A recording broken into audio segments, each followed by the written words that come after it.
نفكر في لقاء مانشستر سيتي القادم من يوم الأحد في إطار مسابقة الاف اي كاب، وفيكتور موزيس يعيد المباراة إلى مرحلة التجميد. مصممين تشيلسي على تجميد الأمور وعلى التفوق، وأمامنا هو النيجيري فيكتور موزيس. اختراق سهل قوي لدفاعات روبن كازان، والنتيجة تتصعب وتتصعب وتتصعب، لأن نادي تشيلسي يسجل في هذه اللحظات الهدف الثاني عن طريق موزيس بعد اختراق سهل جدا لدفاعات روبن كازان. تبقى النتيجة في مجموعة 5-2.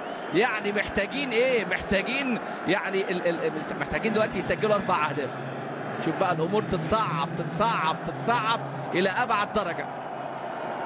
هذه أمامنا هنا، شوف لحظة الهروب أمامنا، خطأ من نافاس وخطأ من ماركانو، وعلى طول فيكتور موزيس النيجيري يسجل بعد ما كان سجل أيضا في الذهاب.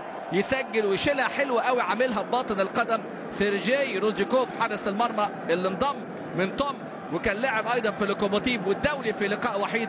يعني يتلقى في شباكه الهدف الثاني. الفرحة لنجم المنتخب النيجيري اللي سجل هدفين في مرمى اثيوبيا.